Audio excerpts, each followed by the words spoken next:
શ્રી ગણેશાય નમઃ. મિત્રો, આપ જોઈ રહ્યા છો આપણી યુટ્યુબ ચેનલ કૃષ્ણવંદી જગતગુરુમાં આપ સૌનું સ્વાગત છે. આજે આપણે આ વિડીયોમાં સાંભળીશું સંક્ષિપ્તમાં શ્રીમદ દેવી ભાગવત કથા. કહેવાય છે કે નવરાત્રિ દરમિયાન શ્રીમદ દેવી ભાગવત કથા સાંભળવાનો અનેરો મહિમા માનવામાં આવે છે. આજે આપણે સાંભળીશું શ્રીમદ દેવી ભાગવત કથા. જો આપને મારો આ વિડીયો પસંદ આવે તો લાઈક કરજો, શેર કરજો અને સબસ્ક્રાઈબ કરજો, જેથી મારા નવા વિડીયોની લિંક આપ સુધી પહોંચે. ધન્યવાદ. ઓમ શ્રી દુર્ગા દેવીએ નમઃ. બોલો શ્રી અંબે માત કી જય. આવો ભક્તો, સૌ સાથે મળીને આપણે શ્રીમદ દેવી ભાગવત કથાનું શ્રવણ કરીએ. તેમાં માતાજીના અનેક ચરિત્રોનું વર્ણન છે. શ્રીમદ દેવી ભાગવતમાં મા દેવી જગદંબાની અનેક લીલાઓનું વર્ણન કરવામાં આવ્યું છે. 18 પુરાણોની રચના વ્યાસ મુનિએ કરી, તેમાં શ્રીમદ દેવી ભાગવત અગ્રસ્થાને છે.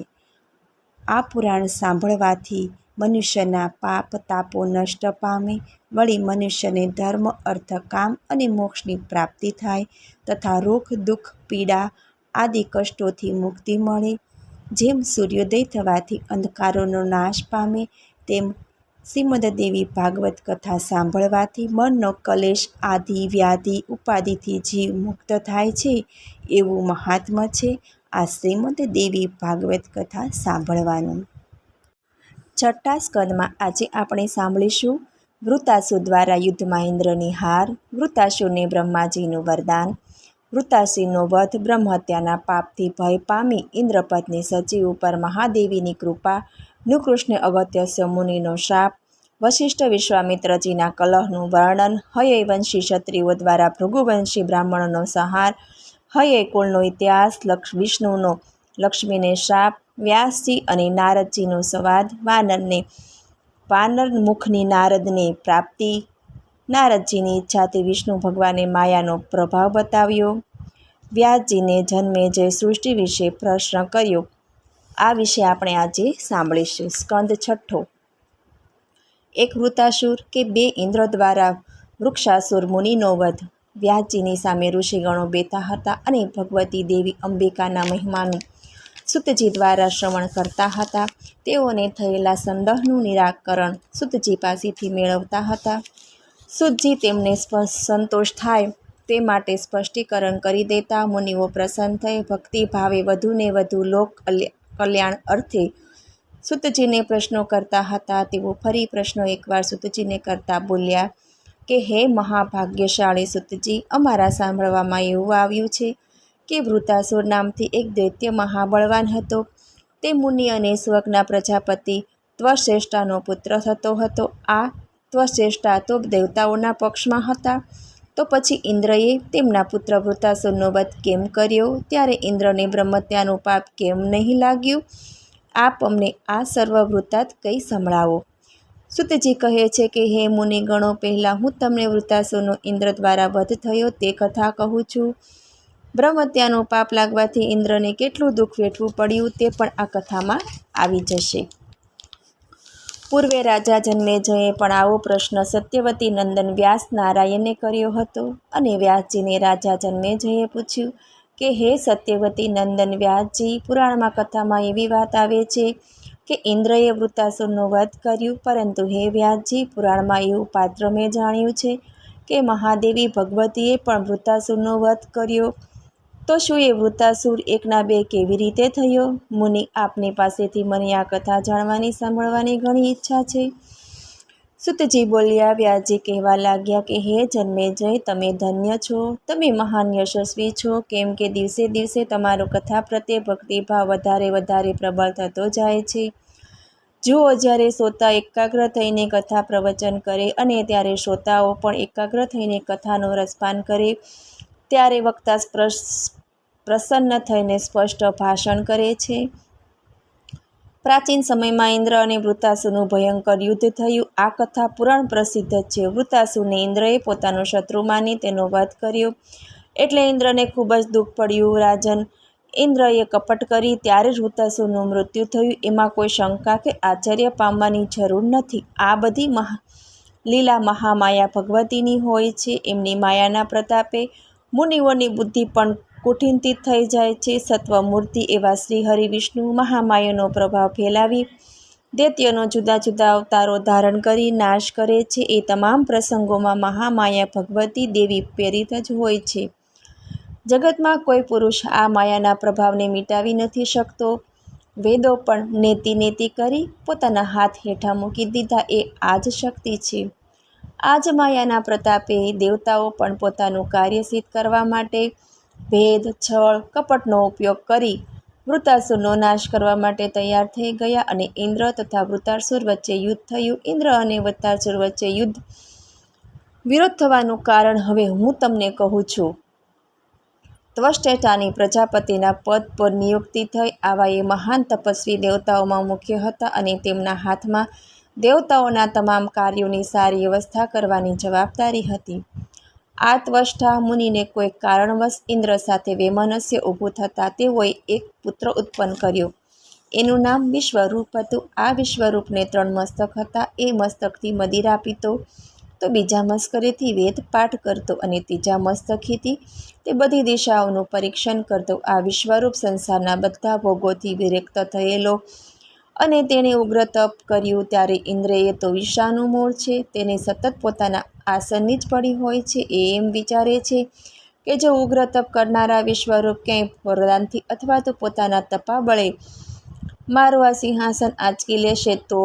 એમ વિચારી ઇન્દ્ર વિચારવા લાગ્યો કે ક્યાંક આ ઘોર તપસ્યા કરવાવાળો વિશ્વરૂપ મારું સમગ્ર અસ્તિત્વ મિટાવી ન દે. એટલે તેણે અપ્સરાને બોલાવી અને આજ્ઞા કરી કે તમે સૌ ગમે તે ઉપાયે વિશ્વરૂપના તપનો ભંગ કરો. ચિંતકોપ મહાબુદ્ધિવાળા અને વિદ્વાનોનું મંતવ્ય છે કે ક્યારે પણ બુદ્ધિમાન, સલુસી અને બળવાન પરાક્રમી પુરુષ જે તમારો શત્રુ છે તેની ઉપેક્ષા કદી ન કરવી. આથી ઇન્દ્રએ અપ્સરાઓને વિશ્વરૂપનો તપોભંગ કરવાને માટે મોકલી. અપ્સરાઓએ વિશ્વરૂપ સામે અનેક વિધ પ્રયોગો કર્યા, પણ તે લલચાયો નહીં ને ચલિત થયો નહીં. આથી અપ્સરાઓ ઇન્દ્ર પાસે જઈ કહેવા લાગી, મહારાજ, ત્રિશિરા તે તેજથી નિખરે છે. મહારાજ, અમારા સૌભાગ્ય છે કે તે મુનિ અમને શ્રાપ આપે તે પહેલાં અમે આપની પાસે આવી પહોંચ્યા. આવી અપ્સરાઓની વાત સાંભળી તે તમામને વિદાય કરી ઇન્દ્ર પોતે પોતાના ઐશ્વત હાથી ઉપર બેસીને તિશરા કહેતા વિશ્વરૂપ મુનિ પાસે ગયા અને તેને અનિત પરાક્રમી એવા મુનિ દેખાયા. તેમની આભાની સમાન દેખાઈ રહી હતી.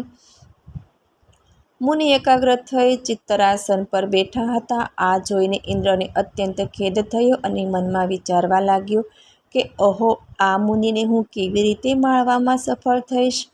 આ તો ધર્માત્મા છે, તેમની તપોબળથી ક્રાંતિ ચમકે છે, પરંતુ આ શત્રુની ઉપેક્ષા પણ મારાથી સહી શકે તેમ નથી. આમ વિચારી ઇન્દ્રએ પોતાના વ્રજ, જે સ્વયં સૂર્યચંદ્ર જેવું પ્રકાશમાન હતું, તેનાથી ત્રિશિરા મુનિ પર છોડ્યું અને ત્રિશિરા મુનિ વ્રજ પ્રહારથી ઘાયલ થઈ ધરતી પર પડ્યા અને તેનું મૃત્યુ પામ્યા.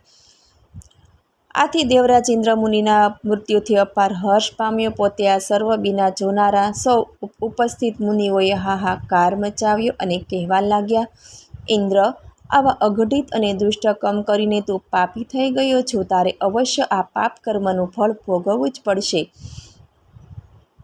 પરંતુ ઇન્દ્રનું ધ્યાન તિશિરા મુનિ તરફ હતું. તેણે જોયું તો મૃત તિશિરા જીવિત હોય તેમ પોતાના હાથ પગ હલાવી પ્રાણવાન વ્યક્તિ જેમ શ્રેષ્ઠા કરતો હતો. વળી પાછું જોતા આ ઇન્દ્રને ચિંતા થઈ. ત્યારે તેણે આસપાસ નજર કરી તો ત્યાં એક તક્ષા નામની વ્યક્તિ ઊભેલી જોઈ. તેણે તક્ષાને યજ્ઞમાં ભાગ આપવાની લાલચ આપી તેની પાસેથી કુહાડાના પ્રહાર કરતા તિશિરા મુનિના 3 મસ્તક જળથી જુદા કરાવડાવી નાખ્યા.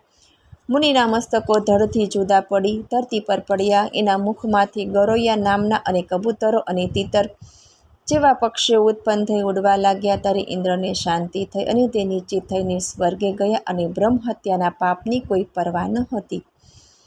આ બાજુ ત્વષ્ટા મુનિને ખબર પડી કે ઇન્દ્રએ પોતાના નિર્દોષ તપસ્વી પુત્રની હત્યા કરી નાખી અને ત્યારે તે અત્યંત ક્રોધે વ્યાપ્યો અને ઇન્દ્રને પાઠ ભણાવવા તથા શિક્ષા કરવાને માટે હું મારા પુત્રનો બદલો લઈશ તેમણે નિર્ધાર કર્યો અને હવે હું બીજો પુત્ર ઉત્પન્ન કરીશ. દેવતાઓ પણ ભલે મારા તપોબળની શક્તિ જોઈ લે. આમ વિચારી ત્વષ્ટ મુનિએ અર્થવેદના મંત્રોચ્ચાર વડે અગ્નિમાં હવન કરવાનો આરંભ કર્યો, કારણ એ સમયે ખૂબ જ ક્રોધથી વ્યાકુળ થઈ ગયા હતા. આમ 8 દિવસ સુધી હવન ચાલતો રહ્યો અને હવનના અગ્નિમાંથી એક પુરુષ પ્રગટ થયો. આવા મહાબળવાન, તેજસ્વી તથા અગ્નિના સમાન તેજવાળા પુરુષને જોઈને ત્વષ્ટા કહેવા લાગ્યા કે હે પુત્ર ઇન્દ્રના શત્રુ, તું મારા તપના પ્રતાપે ઉત્પન્ન થયો છો અને તેથી તું મહાશક્તિશાળી બનીશ. આટલું કહેતામાં તો પોતાનું શરીર વધારવા લાગ્યો અને છેક આસમાને અડકતો હોય એમ દેખાયું. આવું વિકરાળ અને પર્વતાકાર શરીર ધરીને તે કહેવા લાગ્યો, પિતાજી, આપ ચિંતિત કેમ છો? આપ મને શા માટે ઉત્પન્ન કર્યો? આપનું કયું કાર્ય મારે કરવાનું છે? મને આજ્ઞા આપો, હું હમણાં જ આપનું કાર્ય પૂર્ણ કરી ચિંતામુક્ત કરું છું. ત્વષ્ટા મુનિ કહેવા લાગ્યા, પુત્ર, તું હવે મને મારા સંકટમાંથી ઉગારવા માટે શક્તિશાળી છો, તેથી જ હું તારું નામ મૃત એવું રાખું છું. હે મહાભાગ, તારો એક તિશેરા નામનો વિશ્વ પ્રસિદ્ધ તપસ્વી અત્યંત પુણ્યાત્મા ભાઈ હતો. એ તારા ભાઈ ત્રિશરાનો ઇન્દ્રએ વધ કરી નાખ્યો.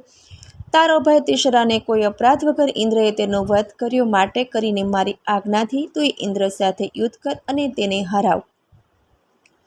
કેમ કે એણે બ્રહ્મત્યા કરી છે. વળી તે એક શક નીચ વૃત્તિવાળો પાપી છે. તે દુષ્ટ બુદ્ધિ ઇન્દ્રનો વધ કરી નાખ. એટલે વૃત નામનો એ પુત્રને સર્વ આ યુદ્ધોથી સજ્જ કરી દીધો. આમ પછી ત્વષ્ટા ઋષિએ આ અગ્નિમાંથી પ્રગટ થયેલા વૃત્તાસુરને એક સુંદર રથ આપી ઇન્દ્ર સાથે યુદ્ધે મોકલ્યો. વૃત્તાસુર દ્વારા યુદ્ધમાં ઇન્દ્રની હાર. વ્યાસજી કહે, રાજન, બ્રાહ્મણોના આશીર્વાદ લઈ વૃત્તાસુર રથમાં બેસી ઇન્દ્રનો વધ કરવા રવાના થયો. દેવતાઓએ હરાવેલા એવા બધા દૈત્યો વૃત્તાસુર મહાબળવાન જાણીને તેની સાથે આવ્યા. એ બધાને જોઈને ઇન્દ્રના ગુપ્તચરોએ અત્યંત ત્વરાથી ઇન્દ્ર પાસે જઈને આ સમાચાર ઇન્દ્રને આપ્યા. આથી ઇન્દ્ર ચિંતિત થયો. ત્યારે ગુરુદેવ બૃહસ્પતિને બોલાવી કહેવા લાગ્યા કે હે ગુરુદેવ, વૃત્તાસુર મારો વધ કરવા દૈત્ય સેના સાથે આવી ગયો છે. ત્યારે બૃહસ્પતિ કહે કે હે ઇન્દ્ર, તમે નિર્દોષ કે જેણે તમારો કોઈ અપરાધ નથી કર્યો એવા તપોનિષ્ઠ બ્રાહ્મણનો વધ કરી નાખ્યો છે. એવા નિર્દોષ કર્મના ભાગીદાર તમે બન્યા છો, તો તે કર્મનું ફળ આપવા તૈયાર થયા છે. તે અત્યારે તેને ભોગવ્યા વગર છૂટકો નથી.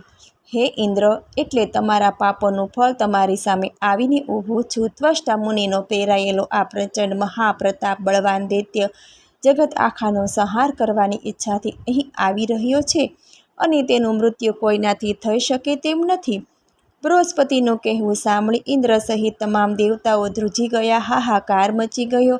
તેમ છતાં ઇન્દ્ર, બધા વસુઓ, રુદ્રો, અશ્વિની કુમારો, આદિત્યો તથા બીજા અનેક દેવતાઓને પોતાની શક્તિ પ્રમાણે આ યુદ્ધો લઈને બોલાવ્યા. ત્યારબાદ ઐરાવત હાથી ઉપર સવાર થઈ ઇન્દ્ર પોતે દેવસેના લઈને નીકળી પડ્યો.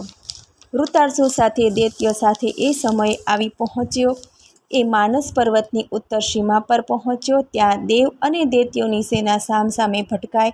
ત્યારે બંને સેનાઓ વચ્ચે ધમાસણ યુદ્ધ થવા લાગ્યું. ઇન્દ્રની સામે વૃત્તાસુર આવ્યો. તે બંને વચ્ચે ભયાનક યુદ્ધ થવા લાગ્યું અને મનુષ્યના 100 વર્ષ સુધી યુદ્ધ ચાલ્યું. વાયુગણ, અગ્નિ, યમ, ઇન્દ્ર વૃત્તાસુરથી પરાસ્ત થઈ ગયા અને યુદ્ધ ભૂમિ છોડીને ભાગ્યા. ત્યારે વૃત્તાસુર પોતાના પિતા ત્વષ્ટા પાસે કહેવા ગયો અને પ્રણામ કરીને કહેવા લાગ્યો કે હે પિતાશ્રી, આપનું કાર્ય સિદ્ધ કર્યું છે. તમામ દેવતાઓ ઇન્દ્ર સહિત મારા તપ અને મારા પરાક્રમથી પરાસ્ત થઈ ભયથી યુદ્ધ ભૂમિ છોડીને ભાગી ગયા છે. વ્યાસજી કહે, હે રાજન, વૃત્તાસુર પાસેથી આવું સાંભળતા મુનિ ત્વષ્ટા અત્યંત પ્રસન્ન થઈ કહેવા લાગ્યા, પુત્ર, હું આજે મને ખરેખર પુત્રવાન સમજું છું. બેટા, તારા થકી મારું જીવન સફળ થયું છે. સાંભળ, હવે તારું હિત શેમાં છે તે હું તને કહું છું. હે મહાભાગ, હવે તું સમાધાન કરીને નિર્જન સ્થળે જઈને તપ કર. તારો શત્રુ ઇન્દ્ર મહાકપટી છે. કોઈ પણ પ્રાણીને બળ બુદ્ધિ તપથી જ પ્રાપ્ત થાય છે. તપોબળથી જ યુદ્ધભૂમિમાં વિજય મળે છે. એટલા માટે તું ઇન્દ્રની સાથે સમાધાન કરી અને બ્રહ્માજીની આરાધના કર. તપ કરી એના શ્રેષ્ઠ વરદાન પ્રાપ્ત કર. તારા તપોબળથી બ્રહ્માજી તારા પર પ્રસન્ન થશે અને તને વરદાન આપશે. ત્યાર પછી તું અમર થઈ જઈ ઇન્દ્ર જેવા પાપી કપટીને યુદ્ધમાં પરાસ્ત કરી દેજે. ત્યારે હું અત્યંત સુખ પામીશ. વ્યાસજી કહે, રાજન પોતાના તપસ્વી પિતાશ્રીની આજ્ઞા થતાં વૃત્તાસુર પ્રસન્નતાપૂર્વક ગંધમાદન પર્વત પર, જ્યાં પવિત્ર પતિતોની પાવન કરવાવાળી ગંગા નદી તટે વૃત્તાસુર અન્ન જળનો ત્યાગ કરી મન પવિત્ર રાખી એક નિષ્ઠાથી યોગાભ્યાસ એક આસન પર બેસી સ્થિર થઈને તપ કરવા લાગ્યો અને બ્રહ્માજીનું ધ્યાન ધરવા લાગ્યો. એની જાણ ઇન્દ્રને થતાં તેને ચિંતા થવા લાગી. એટલે ઇન્દ્રએ તેને તપ કરતા રોકવા અનેક વિઘ્નો નાખ્યા, પરંતુ તે ફાવ્યો નહીં. પરમ તપસ્વી એવા વૃત્તાસુરને તેના તપમાંથી જરા પણ વિચલિત કરી શક્યો નહીં. વૃત્તાસુરને બ્રહ્માજીનું વરદાન. વ્યાસજી કહે છે કે, હે રાજન, વૃત્તાસુરને તપોભંગ કરવા માટે ઇન્દ્ર પ્રેરિત દેવતાઓએ પણ અનેક પ્રયત્નો કર્યા, છતાં તેને ડગાવી શક્યા નહીં. કારણ કે વૃત્તાસુર એકાગ્રચિત્તે તપસ્યા કરી રહ્યો હતો. ત્યારે દેવો નિરાશ થઈ પાછા આવી ગયા અને અહીંયા વૃત્તાસુરે 100 વર્ષ સુધી અન્ન જળનો ત્યાગ કરી કઠોર તપ કર્યું. ત્યારે લોકપિતામહ બ્રહ્માજી ત્યાં પ્રગટ થયા અને વૃત્તાસુરને પ્રસન્ન થઈ કહેવા લાગ્યા, વૃત્તાસુર, આંખો ખોલ. વૃત્તાસુરે જોયું તો બ્રહ્માજી હંસ પર બેઠા છે અને પ્રસન્ન છે. ત્યારે બ્રહ્માજી કહે, ત્વષ્ટાનંદન, હવે શાંત થા. તારે હવે ધ્યાન તપ કરવાની જરૂર નથી. હું પ્રસન્ન છું, માગી લે વરદાન.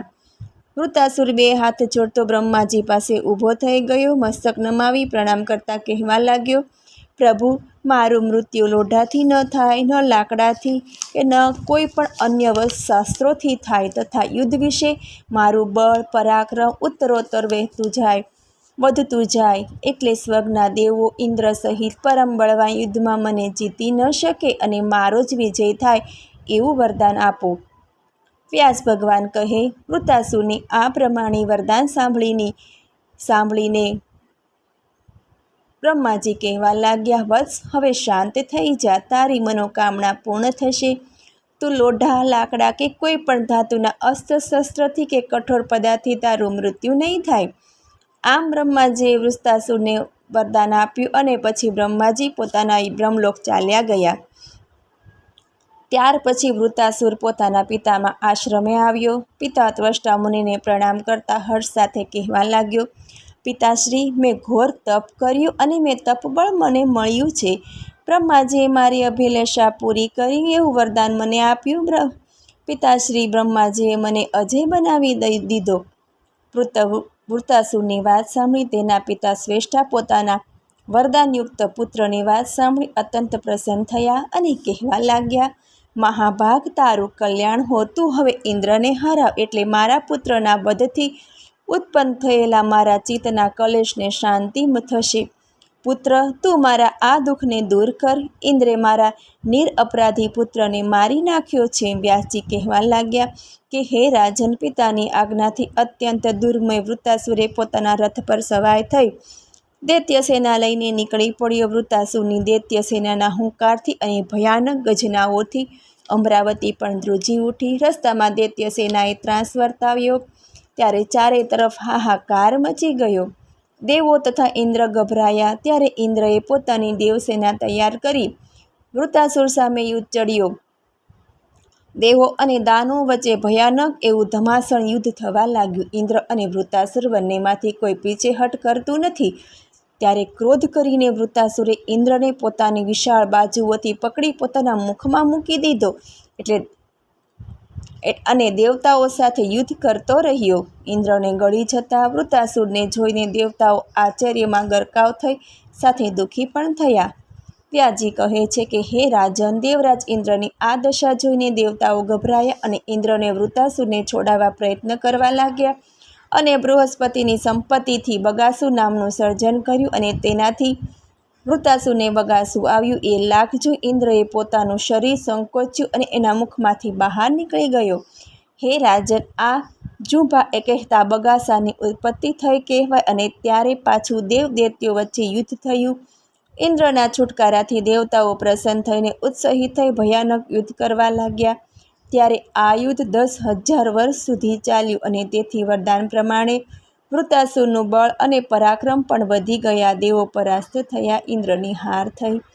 દેવતાઓ પરાજયથી દુઃખી થયા અને ભયના માર્યા યુદ્ધભૂમિ છોડી ભાગ્યા. ત્યારે વૃત્તાસુરે ઇન્દ્રનું સિંહાસન કબજે કરી સ્વર્ગનો અધિકારી થઈ ગયો. વ્યાસજી કહે, રાજન, દેવતાઓ જ્યારે હારી ગયા ત્યારે ઇન્દ્ર સાથે તમામ દેવતાઓ શ્રી હરિ ભગવાન વિષ્ણુ પાસે વિષ્ણુલોકમાં ગયા અને બધી વાત વિષ્ણુ ભગવાનને કરી. ત્યારે ભગવાન વિષ્ણુ કહેવા લાગ્યા, દેવતાઓ, આ વૃત્તાસુર દૈત્યે બ્રહ્માજીની આરાધના કરી ઘોર તપ કર્યું છે અને એના પ્રતાપે બ્રહ્માજીએ તેને વરદાન આપ્યું. આ દૈત્ય લોઢા, લાકડા કે કોઈ અન્ય શસ્ત્રોથી મરશે નહીં. તે દુર્જય થઈ ગયો છે. તે ઇન્દ્રને પોતાનો પરમ શત્રુ માને છે. તેથી તેને સ્વર્ગ પર પોતાનો અધિકાર સ્થાપિત કરી દીધો છે. વૃત્તાસુર અજય છે. તેથી આવા શત્રુને પરાસ્ત કરવા માટે શામ, દામ, દંડ અને ભેદયુક્ત ઉપાય કરી તેને નાથવામાં કે તેનો વધ કરવામાં કોઈ પાપ નથી. માટે કરીને યુક્તિપૂર્વક તેના પર વિજય મેળવવો જોઈએ. તમે લોકો ચિંતા ના કરો, એ યુક્તિ હું તમને બતાવું છું. તમે સૌ ઇન્દ્રને લઈને સામે પગલે વૃત્તાસુર પાસે જાઓ અને તમારી કુનેહથી તેની સાથે ચર્ચા કરી ઇન્દ્રને અને વૃત્તાસુર વચ્ચે દોસ્તી કરાવો અને ત્યાર પછી મહામાઈ ભગવતી દેવી અંબિકા પાસે જાઓ. દેવીની સ્તુતિ પ્રાર્થના કરી તેમને પ્રસન્ન કરો. એમની કૃપાથી એક ઇન્દ્ર જ વૃત્તાસુરનો યુદ્ધમાં વધ કરી નાખશે. કારણ કે તમે મહામાઈ ભગવતીની કૃપા મેળવી છે, એટલે તેઓ પોતાની માયાના પ્રભાવથી વૃત્તાસુરને મોહ પમાડશે અને એવો મોહિત થઈ જવાથી તે સહેલાથી જીતાશે અને ઇન્દ્ર તેનો વધ કરશે.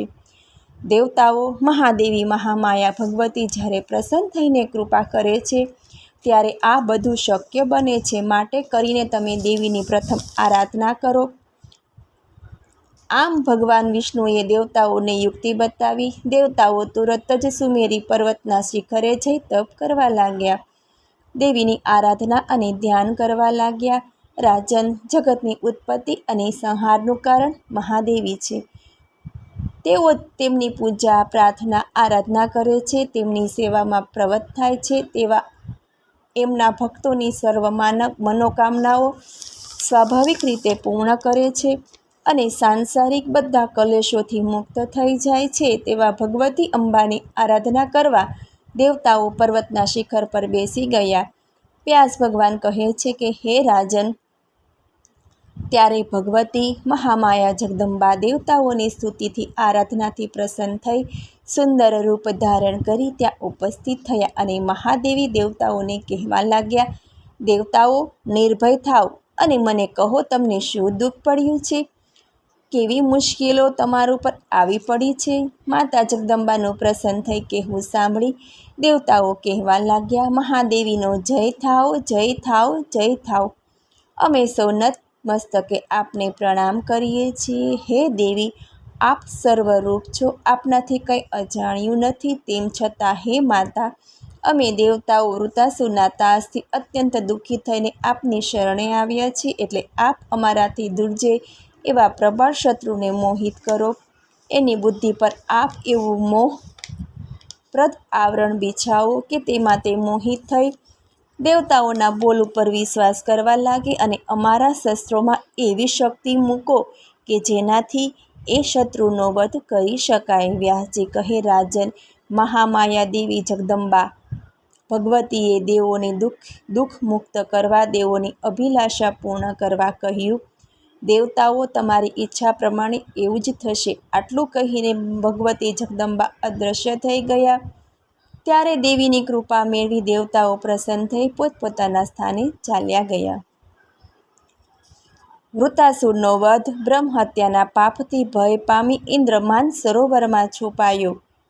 વ્યાસજી કહે, રાજન, આમ વૃત્તાસુરના સ્થાને દેવતાઓ વરદાન લઈને વરદાન મેળવવાથી પ્રસન્ન થતાં પહોંચ્યા અને કપટ કર્યું. મનમાં તેના પ્રત્યે અત્યંત ઘૃણા અને તિરસ્કાર હોવા છતાં હસતા ચહેરે વૃત્તાસુરને પોતાના મિત્ર બનાવવા માટે મનાવી લીધો. આ કપટ નહીં તો બીજું શું? દેવતાઓની વાત સાંભળી વૃત્તાસુર કહેવા લાગ્યો, મહાભાગ, ભીના કે સૂકા, પથ્થર કે ભયાનક, વૃક્ષ દિવસમાં કે રાત્રિના, તમે દેવો સહિત ઇન્દ્ર મારો વધ ના કરો. આમ વૃત્તાસુરે શરત કરી કહ્યું, આ શરત તમને માન્ય હોય તો જ ઇન્દ્ર સાથે સંધિ મિત્રી કરી શકાય, નહીતર બીજા કોઈ કારણે સંધિ શક્ય નથી. વ્યાસજી કહે છે, રાજન, તે સમયે દેવોએ વૃત્તાસુરને કહ્યું, ઠીક છે, તમારી શરત અમને મંજૂર છે. ત્યારે ઇન્દ્રએ આવીને વૃત્તાસુરની બધી શરતો માન્ય રાખી. વૃત્તાસુર ઇન્દ્રની તમામ વાતો પર વિશ્વાસ કરવા લાગ્યો. એને બંને વચ્ચે મિત્રતાનું સુંદર વાતાવરણ સર્જાયું. ક્યારેક બંને નંદનવન સાથે જતા, ક્યારેક ગંધમાદન પર્વત પર જતા. આમ પ્રસન્નતાપૂર્વક બંને ફરવા લાગ્યા. વૃત્તાસુર આ મિત્રતાથી પ્રસન્ન રહેવા લાગ્યો. ત્યારે કપટી અને શઠ એવો ઇન્દ્ર વૃત્તાસુરનો નાશ કરવાની યુક્તિ વિચારતો રહ્યો. એક કોઈ એવા અવસરની રાહ જોઈ રહ્યો હતો કે જ્યારે પોતાના મનની ઈચ્છા પૂર્ણ કરી શકે. એક સમયે વૃત્તાસુર એકલો ફરતો હતો. એ સમુદ્ર કિનારે ઇન્દ્ર પણ હતો. ત્યારે સંધ્યા સમય હતો કે ન દિવસ પણ ના કહેવાય અને રાત પણ ન કહેવાય. ત્યારે ઇન્દ્ર વિચારવા લાગ્યો, આ દૈત્યનો અત્યારે જ વધ કરવો જોઈએ, પણ શસ્ત્ર કયું લઈને મારવો, કારણ કે તે તો અજય છે. આમ વિચારી ત્યાં જ ઇન્દ્રની નજર સમુદ્રમાં ઉઠતા મોજાથી થતા ફીણ પર પડી. તેને થયું કે આ લોઢું નથી કે નથી લાકડું, આને સૂકું પણ ન કહેવાય અને લીલું પણ ન કહેવાય. દૂરથી એ ફીણ કોઈ પથ્થરના ટુકડા જેવું ભાસતું હતું અને શસ્ત્ર પણ ના કહેવાય. કુતૂહલવશ એ ફીણને ઇન્દ્રએ પોતાના હાથમાં લીધું અને શ્રદ્ધાપૂર્વક મહાશક્તિ ભગવતીનું ધ્યાન ધર્યું. ત્યારે મહાદેવ ત્યાં પધાર્યા અને ઇન્દ્રની ઈચ્છા સમજીને તેમણે પોતાની શક્તિ તેમાં સ્થાપિત કરી. અને ભગવાન વિષ્ણુ તો પહેલેથી જ વ્રજમાં પ્રવેશી ચૂક્યા હતા. ઇન્દ્રએ એ વ્રજને ચારે તરફથી તેમાં સમુદ્ર મોજાનું ફીણ લગાવીને ઢાંકી દીધું અને એ વ્રજયુક્ત ફીણથી લઈને વૃત્તાસુર પર ઘા કર્યું. એ વાગતા જ વૃત્તાસુર તૂટેલા પર્વતની જેમ ધરતી પર ફસરાઈ પડ્યો અને તેનું તે જ ક્ષણે મૃત્યુ થયું. આ દૈત્યના મૃત્યુથી ઇન્દ્રને અતિ આનંદ થયો. આમ પરાશક્તિના પ્રભાવવાળા ફીણથી ઇન્દ્ર વૃત્તાસુરનો વધ કરવામાં સફળ થયો, કારણ કે દેવીએ પહેલેથી જ તે દૈત્યની બુદ્ધિ ઉપર આવરણ નાખ્યું હતું.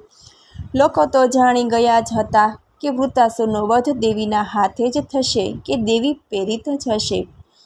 હે રાજન, વ્યાસજીએ જન્મેજયને કહ્યું ત્યારે વૃત્તાસુરની જીવનલીલા જ્યારે સમાપ્ત થઈ ગઈ, પરંતુ વૃત્તાસુર બ્રાહ્મણ હતો. તેથી બ્રહ્મહત્યાના ભયથી તથા વૃત્તાના વધથી ગભરાઈને ઇન્દ્ર અમરાવતી ચાલ્યો ગયો.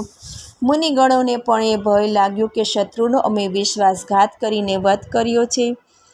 વૃત્તાસુરનો ઇન્દ્ર દ્વારા વધ થયો એવા સમાચાર જાણીને ત્વષ્ટના નેત્રોમાં આંસુ આવી ગયા અને પોતાના મૃત પુત્રના અંતિમ સંસ્કાર કર્યા બાદ ત્વષ્ટા મુનિને અત્યંત શોક વ્યાપ્યો અને તેઓએ ઇન્દ્રને શ્રાપ આપ્યો કે જે રીતે ઇન્દ્રએ મારા પુત્રનો વિશ્વાસઘાત કરી અનેક પ્રતિજ્ઞાઓનું પ્રલોભન આપી કપટથી મારા પુત્ર વૃત્તાસુરનો વધ કર્યો છે, એ જ પ્રમાણે ઇન્દ્ર તું પણ મહાદુઃખને પ્રાપ્ત કરીશ. વૃત્તાસુરનો વધ થયા પછી સૌ પોતપોતાના સ્થાને ચાલ્યા ગયા. એ સમયે ઇન્દ્રની શક્તિ ક્ષીણ થઈ ગઈ. દેવતાઓ અને ઋષિમુનિઓ ઇન્દ્ર પર ધિક્કાર વરસાવવા લાગ્યા. ઇન્દ્ર બ્રહ્મઘાતી છે, પોતાની કીર્તિને નષ્ટ કરનારી આવી બધી વાતો ઇન્દ્રના સાંભળવામાં આવી. વ્યાસજી કહે છે, જગતમાં સૌ કોઈ ઇન્દ્રને આ કર્મ ધિક્કારવા લાગ્યા. રાજન, જ્યારે સારો સમય ચાલતો હોય ત્યારે સૌ કોઈ પોતાના થઈ જાય, પરંતુ સંસારમાં મનુષ્યનો ખરાબ સમય આવીએ, ભાઈ બહેન, માતા પિતા, મિત્ર કે પુત્ર, સૌ કોઈ એના દુર્ભાગ્યવશ તેનાથી દૂર થઈ જાય. જે કોઈ કર્મ કરે છે તેને તે કર્મનું ફળ તો ભોગવવું જ પડે છે. હે રાજન, જગતમાં નેતિ કીર્તિ નાશ પામે છે. એવા મનુષ્યના જીવનને ધિક્કાર છે. પોતાની પાસે ઐશ્વર્ય સાથે ઘણી બધી સિદ્ધિઓ હોવા છતાં ઇન્દ્રને પોતાના પાપ કર્મને લઈને ક્યાંય શાંતિ નથી મળતી. એવો એ પરમાત્મા ઇન્દ્ર ઠીક રહી પોતે સભામાં પણ બેસી શકતો નથી. એ ભળથી વ્યાકુળ થઈ ગમે ત્યારે જોર જોરથી શ્રાપ દેવા લાગતો તો વળી ક્યારેક મૂર્છિત થઈ ધરતી પર ઢળી પડતો. ઇન્દ્રની આવી દશા જોઈને દુઃખી હૃદયે ઇન્દ્રાણી કહેવા લાગ્યા, પ્રભુ, આપણે ભયંકર શત્રુ તો મરણને શરણે થઈ ગયો છે. હવે બીજો કોઈ શત્રુ અત્યારે તમારી સાથે તો છે નહીં, તો પછી આપ એટલા બધા વ્યાકુળ અને ભયભીત કેમ છો? ઇન્દ્ર કહે, દેવી, જોકે અત્યારે કોઈ પ્રબળ શત્રુ મારી સામે છે નહીં, તેમ છતાં મને બ્રહ્મહત્યાનું પાપ લાગ્યું છે અને તેથી હું ભયભીત છું.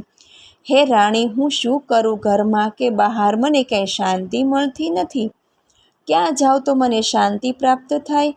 પ્રિય, આ જ ચિંતાને લઈને મારું અંતઃકરણ જ્વાળાગ્નિથી ઘેરાઈ ગયું છે. રાજન, આમ ગભરાયેલા ઇન્દ્ર પોતાની પત્ની સચીને આમ કહીને માનસરોવર જઈને જળમાં એક કમળની ગંડલીમાં પ્રવેશી સંતાઈ ગયા. જળમાં છુપાયા છતાં તેમનો સંતાપ દૂર થતો નથી. તેઓ સર્પની જેમ તડફડતા સમય પસાર કરવા લાગ્યા. વ્યાજી કહે, રાજન, બ્રહ્મહત્યાના આ પાપ કર્મના ભયથી જ્યારે ઇન્દ્ર સંતાપગ્રસ્ત થઈ ચાલ્યા ગયા, ત્યારે દેવતાઓને ચિંતા થવા લાગી. તેઓ વિચાર કરીને નહસ્વ પાસે ગયા અને ઇન્દ્રનું સ્થાન ગ્રહણ કરવા સમજાવી તેમની નિયુક્તિ ઇન્દ્ર પદ ઉપર કરી. આટલું મોટું ઐશ્વર્ય પ્રાપ્ત છતાં નહુષના મનમાં રાજસી વૃત્તિ પેદા થઈ અને તેને એક અઘટિત વિચાર આવ્યો. તેણે ઇન્દ્ર પત્ની સચીના સર્વ ગુણ સંપન્ન હોવાની વાત સાંભળી તેને મેળવવાની ઈચ્છા તેના મનમાં જાગી. એટલે દેવતાઓએ ઋષિઓને પૂછ્યું કે બતાવો, ઇન્દ્રાણી મારી પાસે કેમ આવતી નથી? દેવતાઓ, મુનિઓ, તમે સર્વએ સર્વાનુમતે મને ઇન્દ્રપદ આપ્યું છે, એટલે સ્વર્ગનો રાજા ઇન્દ્ર હું છું. તો મારી સેવામાં તમે બધા સચીને મારી પાસે મોકલો. નહુષની આ દોષપૂર્ણ માંગણીથી દેવો અને ઋષિઓ ગભરાય અને સચી પાસે જઈને આ બધી વાત કરી અને અપ્રિય વાત પણ સંભળાવી. સચી બૃહસ્પતિ પાસે જઈ પહોંચ્યા.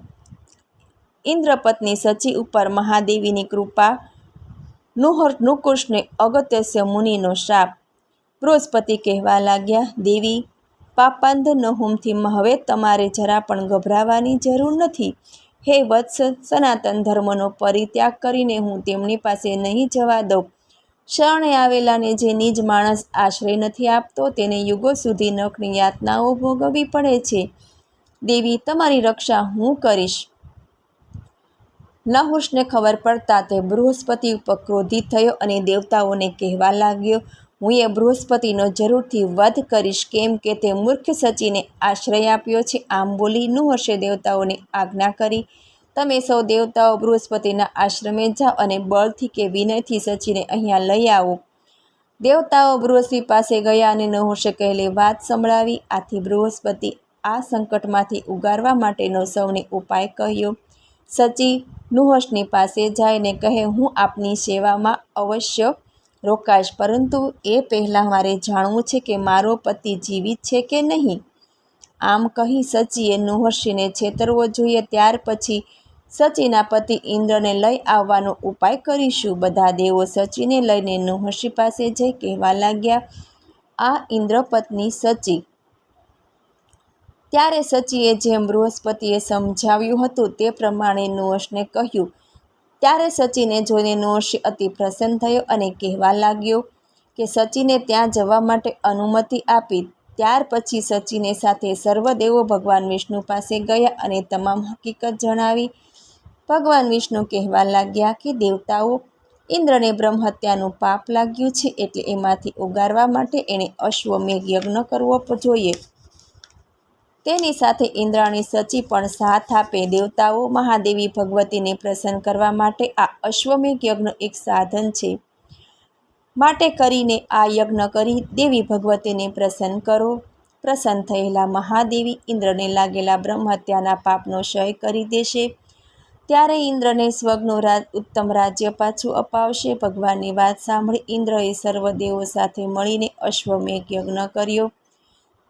ત્યારે યજ્ઞ પૂર્ણ થયે ભગવાન શ્રી હરિ વિષ્ણુએ ઇન્દ્રને લાગેલા બ્રહ્મહત્યાના પાપના 4 ટુકડા કરી નદી, વૃક્ષો તથા પર્વતો ઉપર અને સ્ત્રીઓમાં વહેંચી નાખ્યું.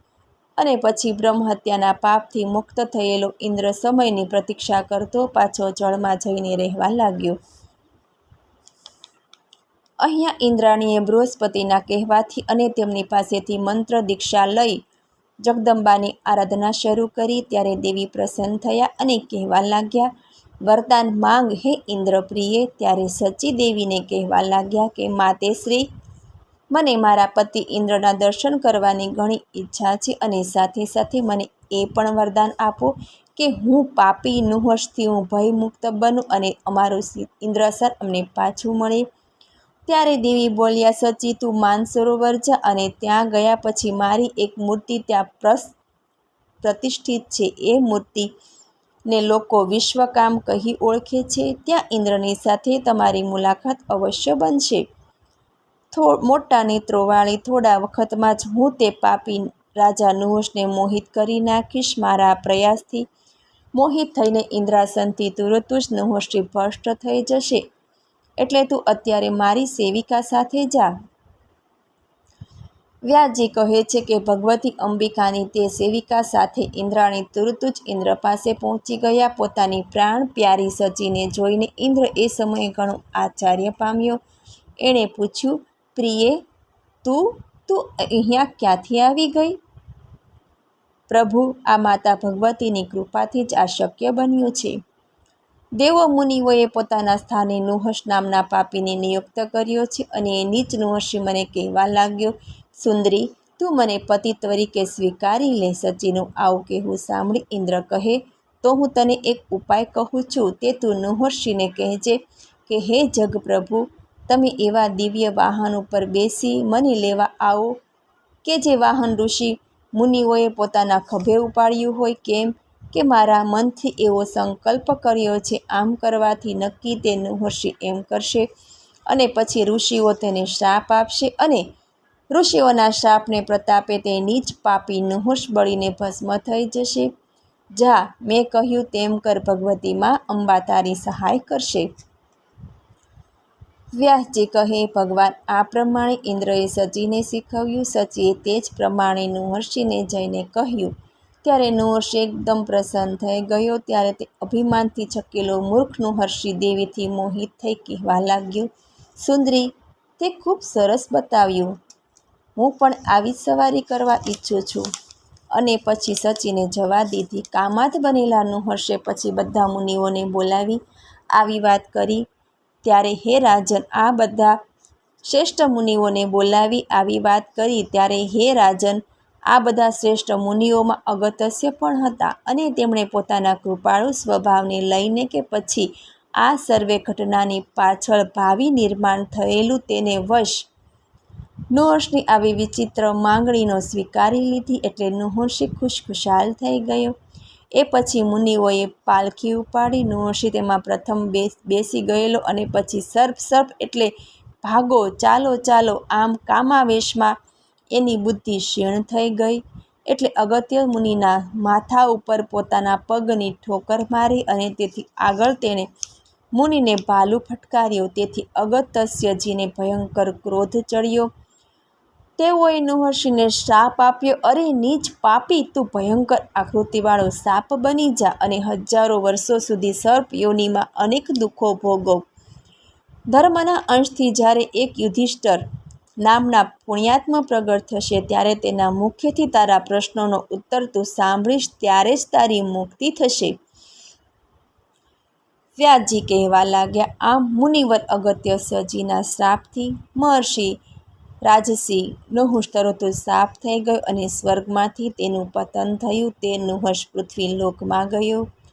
આ હકીકતની દેવતાઓને જાણ થતાં જ માનસરોવર ઇન્દ્ર પાસે ગયા અને ઇન્દ્રને નુહશ શાપગ્રસ્ત થઈ સર્પ બનીને ઇન્દ્રાસન છોડી પૃથ્વીલોક ગયો છે એ કહ્યું. ઇન્દ્રને સ્વર્ગલોકમાં લઈ આવી ફરી પાછી તેણે સ્વર્ગના રાજા તરીકે અભિષેક કર્યો. આમ ઇન્દ્ર સચીની જોડે પહેલાંની જેમ સ્વર્ગનો અધિપતિ થઈને રહેવા લાગ્યો. વ્યાસજી કહે છે, આમ ઇન્દ્રને ઘણા કષ્ટો પડ્યા અને ભોગવ્યા પણ ખરા. અંતે ભગવતી મા જગદંબાની કૃપા પ્રસાદીથી ઇન્દ્ર અને સચી ફરી પોતાના સ્થાને પ્રતિષ્ઠા પામ્યા. રાજન, જે કોઈ મનુષ્ય જેવું કર્મ કરે છે તેવું તેને ફળ પણ મળે છે. સારું કર્મ કરનારને સારું ફળ મળે અને નઠારા કર્મ કરનારને એવું નઠારું કર્મફળ મળે છે. આ જગતમાં કોઈ એવું પ્રાણી નથી કે જેને જે કર્મ કર્યું હોય તેને કર્મફળ ભોગવવું પડ્યું ન હોય. એમાં કોઈ શંકા કરવા જેવું નથી. વશિષ્ઠ વિશ્વામિત્રજીના કલહનું વર્ણન. રાજા જન્મેજયે પૂછ્યું, બ્રાહ્મણ, આપે અદ્ભુત કર્મ કરવાવાળા ઇન્દ્રની વાત મને કહી સંભળાવી. ઇન્દ્ર પોતાના સ્થાને પદભ્રષ્ટ થઈ ગયા અને તેને કેવું કષ્ટ ભોગવવું પડ્યું. એ જ પ્રસંગમાં ભગવતી મહિમાનું વર્ણન પણ આપે કર્યું. પરંતુ મને સંદેહ થયા કરે છે કે હે મહાન તપસ્વી, એવા ઇન્દ્રલોકના રાજા થયા છતાં પણ આમને આવા કષ્ટો કેમ પડવા લાગ્યા? અને તમામ દેવતાઓ પણ તેમના અનુશાસનથી પ્રસન્ન હતા, તો પછી ઇન્દ્રને પોતાના પદને કેમ છોડવું પડ્યું? હે કરુણાનિધિ, આપ મને તેનું સંપૂર્ણ કારણ કહેવા કૃપા કરો. વ્યાસજી કહેવા લાગ્યા, રાજન, હું એ માટે એક અદ્ભુત કારણ તને કહી સંભળાવું છું, તે સાંભળો. વશિષ્ઠ બાપજી બ્રહ્માજીના પુત્ર હતા. તેમણે વેદો અને શસ્ત્રોનો ગહન રીતે અભ્યાસ કર્યો હતો. ગંગાના તટ પર તેઓ નિવાસ કરતા હતા. ત્યારે દેશને કારણે તેમણે વિશ્વામિત્ર સાથે અણબનાવ હતો. બંને એકબીજાને સામસામે શ્રાપ આપ્યો અને તેઓને અંદર અંદર લડતા જોઈ બધા દેવતાઓ તથા બ્રહ્માજી ત્યાં આવ્યા અને બ્રહ્માજીએ બંને ઋષિઓને આદરપૂર્વક સમજાવ્યા અને એમની વચ્ચે થતું યુદ્ધ બંધ કરાવ્યું અને ઉપદેશ આપી તે બંને ઋષિઓ વચ્ચે ફરીથી પ્રેમ ભાવ સ્થાપ્યો. જન્મેજય પૂછવા લાગ્યા કે હે મહાભાગ, વશિષ્ઠજી તો બ્રહ્માજીના પુત્ર થતા હતા, તો પછી એમનું નામ મૈત્રાવરુણ કેવી રીતે પડ્યું? એનું કારણ આપ મને બતાવો. વ્યાસજી કહેવા લાગ્યા, રાજન, સાંભળો. વશિષ્ઠજી બ્રહ્માના પુત્ર હોવા છતાં પણ નિમિના શ્રાપથી પુનઃજન્મ લેવા માટે વિવશ થઈ ગયા અને તેમના પોતાનો શરીરનો ત્યાગ કરવો પડ્યો. ત્યાર પછી મિત્ર અને વરુણને તેઓ ત્યાં ઉત્પન્ન થયા અને તેથી તેઓ જગતમાં મૈત્રાવરુણ નામે પ્રખ્યાત થતા. આ સાંભળી રાજા જન્મેજયે પૂછ્યું, વશિષ્ઠજી તો અત્યંત ધાર્મિક વૃત્તિવાળા મુનિ હતા, તેમને નિમિ રાજાએ કેમ શ્રાપ આપ્યો? કેમ કે વશિષ્ઠજીએ તો ક્યારેય કોઈનું અનિષ્ટ નહોતું કર્યું, તેમ છતાં રાજાએ તેમને શ્રાપ કેમ દીધો? આપ તો ધર્મજ્ઞ છો, મને આ શ્રાપનું મૂળ કારણ શું હતું તે મને જણાવો. વ્યાસજી પ્રસન્નતાપૂર્વક કહેવા લાગ્યા, રાજન, એનું કારણ તો હું તમને પહેલાં કહી ચૂક્યો છું. 3 પ્રકારના ગુણોથી આ સંપૂર્ણ જગત વ્યાપ્ત છે. રાજા ધર્મપૂર્વક રાજ્ય કરે, તપસ્વીઓ તપસ્યા કરે, આ બધા સ્વાભાવિક કર્મો છે. રાજન, જેવા બ્રાહ્મણો હતા તેવા ક્ષત્રિયો પણ હતા. બંને રાજસ ગુણોથી ઓતપ્રોત હતા અને તેથી યજ્ઞ કરતા હતા. એમાં વશિષ્ઠજીએ નિમિને કોઈ કારણસર શ્રાપ દીધો, ત્યારે નિમિએ વશિષ્ઠજીને શ્રાપ આપી દીધો. તેઓ બંને સંકટમાં પડી ગયા. રાજન, ઈક્ષ્વાકુ કુળમાં ઉત્પન્ન થયેલા નિમિ રાજા તેઓ અત્યંત સુંદર, ગુણી, ધર્મજ્ઞ અને પ્રજાપ્રેમી હતા. તેઓ સત્યભાષી હતા. દાન કરવું એ એમનો નિત્ય નિયમ હતો. ગૌતમ મુનિના આશ્રમની પાસે જયંતપુર નામનું નગર હતું, તેમાં તેઓ રહેતા હતા. તેઓ બ્રાહ્મણના શુભ ચિંતક હતા. એમના મનમાં એક મોટો યજ્ઞ કરવાની ઈચ્છા જાગી. જે રાજસી યજ્ઞમાં ખૂબ પ્રમાણમાં દાન દક્ષિણા આપી શકાય એવો વિચાર કરીને નિમિએ પોતાના પિતા ઈક્ષ્વાકુ પાસેથી આજ્ઞા લઈ મહાત્માઓના કહેવાથી પુષ્કળ પ્રમાણમાં યજ્ઞમાં જરૂર પડે તેટલી બધી સામગ્રી તૈયાર કરાવી. ભૃગુ, અંગિરા, વામદેવ, ગૌતમ, વશિષ્ઠ, પુલસ્ય, કૌશિક, પુલરુ અને ક્રતુ આદિ જેટલા વિશેષજ્ઞ હતા તે સૌ ઋષિમુનિઓને જે વેદોના પારંગતો હતા તેમને આમંત્રણ આપ્યું અને યજ્ઞ કાર્યની તમામ તૈયારીઓ થયા પછી નિમિ રાજાએ પોતાના ગુરુ વશિષ્ઠજીની પૂજા કરી તેઓને નમ્ર ભાવે કહ્યું કે હે મુનિવર, હું યજ્ઞ કરવાની ઈચ્છાથી આ સમગ્ર તૈયારી કરી. તે યજ્ઞના વશિષ્ઠ આચાર્ય આપ થાવ. આપ તો જ્ઞાની પુરુષ છો, વળી મારા ગુરુ પણ છો, એટલે આપ મારું કાર્ય આપના થકી સંપન્ન થાય એમ હું ઈચ્છું છું. માટે કરીને આપ આ કાર્યભારનો સ્વીકાર કરી મને કૃતાર્થ કરો. 5000 વર્ષ સુધી દીક્ષા ગ્રહણ કરવાની ઈચ્છા છે અને મા ભગવતી અંબાજીની આરાધના મારે કરવી છે. નિમિ રાજાની વાત સાંભળી વશિષ્ઠજી કહે છે કે રાજન, તમે મને આમંત્રણ આપ્યું તે પહેલાં ઇન્દ્રએ આ પરાશક્તિ યજ્ઞના કાર્ય માટે મને આમંત્રણ આપી દીધું છે. તેથી કરીને હું ઇન્દ્રને કાર્ય સંપન્ન કરાવી તે પછી તમારું કાર્ય સંપન્ન કરાવીશ. ત્યાં સુધી તમે આ યજ્ઞ સામગ્રી સંભાળીને રાખો. ત્યારે રાજા કહેવા લાગ્યા કે હે બ્રાહ્મણ, મેં આ યજ્ઞ કાર્ય માટે બીજા ઘણા બધા બ્રાહ્મણોને નિમંત્રણ આપી દીધા છે અને યજ્ઞ માટેની તમામ સામગ્રી પણ લાવી રાખી છે. ત્યારે તમારા કહેવા મુજબ આટલા લાંબા સમય સુધી આ યજ્ઞ સામગ્રી હું કેવી રીતે સંભાળી શકું? ગુરુદેવ, આપ તો ઈક્ષ્વાકુ કુળના ગુરુ છો, વેદોના પારંગત છો. દ્વિજરાય, કેમ આ સમયે મારું કાર્ય કરવાને બદલે આપ બીજાનું કાર્ય કરવા જઈ રહ્યા છો? આવું કરવું આપના માટે શોભાપદ નથી. તેથી નિમિ રાજાના આ પ્રમાણે વશિષ્ઠજીના રોકવાના પ્રયત્નો કરવા છતાં વશિષ્ઠજી ઇન્દ્રના યજ્ઞનું કાર્ય સંપન્ન કરાવવા ચાલ્યા ગયા. ત્યારે નિમિ રાજાને ઘણું દુઃખ થયું. તેઓ નિરાશ થઈ ગયા અને ત્યારે તેમણે ગૌતમ ઋષિને યજ્ઞ કાર્ય સોંપી યજ્ઞના આચાર્ય બનાવ્યા. ત્યારબાદ હિમાલય પર્વત પાસેના સમુદ્ર તટે તેમણે યજ્ઞનો આરંભ કર્યો. અહીંયા 500 વર્ષ ચાલે તેવા યજ્ઞની સામગ્રી એકઠી કરી વશિષ્ઠજી ઇન્દ્રને આશીર્વચન આપી તેઓ નિમિ રાજાના યજ્ઞમાં આવ્યા. ત્યારે નિમિ રાજા સૂતા હતા એટલે વશિષ્ઠજીએ વિચાર્યું કે રાજાને મળી લઉં, પરંતુ સેવકોએ નિમિ રાજાને જગાડ્યા નહીં અને મળવા આવ્યા નહીં. તેથી વશિષ્ઠજીને એમ થયું કે રાજા મારું અપમાન કરી રહ્યા છે અને મનમાં ક્રોધ ઉત્પન્ન થયો. ક્રોધના આવેશમાં મુનિએ રાજાને શ્રાપ આપી દીધો કે તમે મને ગુરુ છોડીને બીજાને મારા ગુરુ બનાવી દીધા. આથી રાજન, આમ મારું અપમાન કરીને યજ્ઞનો આરંભ કરાવી દીધો. અરે મૂર્ખ, મારી ના કહેવા છતાં તો રોકાયો નહીં. માટે કરીને આજથી તમે વિદેહ થઈ જાઓ, તારું શરીર નષ્ટ થઈ જાઓ.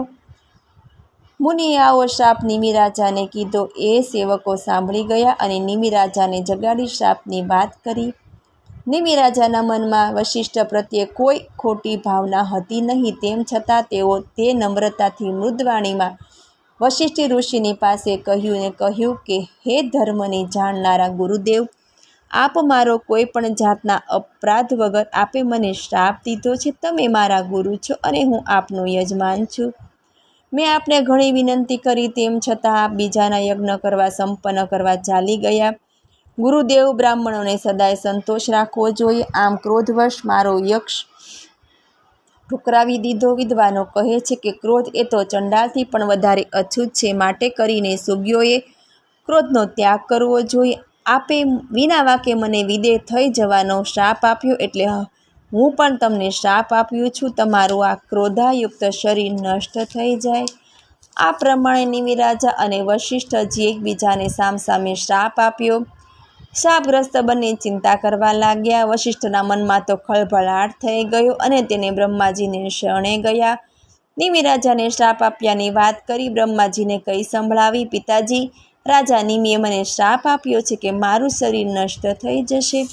હવે આવી વિષમ પરિસ્થિતિનો સામનો મારે કેવી રીતે કરવો? પરંતુ મારી ઈચ્છા છે કે શ્રાપવશ મારે બીજું શરીર પ્રાપ્ત કરવાનું થાય તો શરીરે પણ મારું આ જ્ઞાન અને સ્થિતિ આ જન્મે છે ને તેવી જ રહે. વશિષ્ઠજીની વાત જાણી બ્રહ્માજીએ કહ્યું, મુનિ, તમે મિત્ર અને વરુણના તેજમાં વિષ્ટ થઈ સમયની રાહ જુઓ અને સમય થતાં તમે પ્રગટ થઈ જશો. ત્યારે તમે આયોજિક પુત્ર થઈ જશો અને નવા જન્મ થયાની સાથે તમે આ જન્મની જેમ જ જ્ઞાન, ધાર્મિક વૃત્તિ તથા વૃદ્ધિ તેમજ વેદ વત્તા સર્વજ્ઞાન સંપન્ન થશો તથા સર્વ પ્રાણીઓના સન્માન પાત્ર ભ્રમશો. બ્રહ્માજીની વાત સાંભળી વશિષ્ઠ મિત્ર વરુણના આશ્રમે ગયા. મિત્ર અને વરુણ ત્યાં વિરાજમાન હતા. વશિષ્ઠજીએ પોતાના શરીરનો ત્યાગ કરી તેમના શરીરમાં પ્રવેશ કર્યો અને સૂક્ષ્મ સ્વરૂપે તેઓ પડ્યા રહ્યા.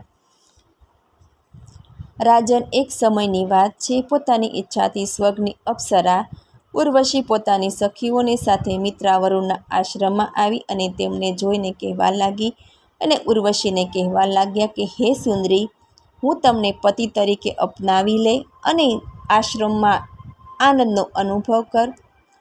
ઉર્વશી આનંદપૂર્વક મુનિઓના આશ્રમમાં રહેવા લાગી. સંયોગવશાત મુનિઓ તેની સાથે આનંદપૂર્વક વાત કરી રહ્યા હતા.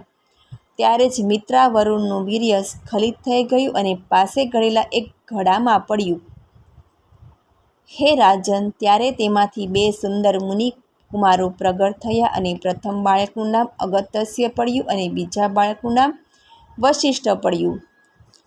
મિત્રાવરુણના વીર્યથી ઉત્પન્ન થયેલા આ બંને મહાન મુનિઓ મહાન તપસ્વી ઋષિઓમાં મુખ્ય ઋષિ થયા. અગત્યસ્ય મુનિને તપમાં રુચિ હોવાથી તેઓ બાલ્યાવસ્થામાં તપ કરવા ચાલ્યા જતા રહ્યા. ત્યારે બીજા પુત્ર વશિષ્ઠને ઈક્ષ્વાકુ વંશના પુરોહિતના રૂપે વરણી થઈ. વ્યાસજી કહે, રાજન, જે પ્રમાણે વશિષ્ઠને નવું શરીર મળ્યું તે જ પ્રમાણે રાજા નિમિને શરીર પ્રાપ્ત ન થયું, કારણ કે મુનિએ શ્રાપ દીધો. તે સમયે રાજા યજ્ઞમાં દીક્ષિત હતો અને યજ્ઞ કરાવનાર બ્રાહ્મણોએ તમામ મંત્રના પ્રયોગથી રાજાના શરીરને યથાવત રાખ્યું હતું અને મંત્ર પ્રભાવે નિર્વિકાર આત્મા શરીરમાં જ રહ્યો. જ્યારે યજ્ઞ સમાપ્ત થયો ત્યારે દેવતાઓ યજ્ઞ મંડપમાં આવ્યા. ત્યારે બ્રાહ્મણોએ રાજા નિમિની સ્થિતિનું વર્ણન કરવાથી દેવતાઓ કહેવા લાગ્યા કે રાજન, તમને આ યજ્ઞના પ્રભાવે એક ઉત્તમ જન્મ તમારો થઈ શકે છે અને તમે તમારી ઈચ્છાથી દેવ શરીર અથવા મનુષ્ય શરીર પામી શકો છો. ત્યારે નિમિના વિદેહ થઈ ગયેલા આત્માએ દેવતાઓને કહ્યું કે હે દેવતાઓ, જગતમાં સર્વ પ્રાણીઓ જેના વડે જોઈ શકે તેવી વસ્તુમાં હું રહું એવો સુઅવસર મને મળે, એટલે કે હું સર્વ પ્રાણીઓની આંખમાં વાયુ રૂપે વિચરણ કર્યા કરું. દેવતાઓ કહે, તો તમે મા ભગવતી દેવી જગદંબાની આરાધના, પ્રાર્થના, સ્તુતિ કરો, જેથી તેમની કૃપા તમારા ઉપર થાય અને તમને વંચિત જે મનોરથ છે તે પ્રાપ્ત થાય.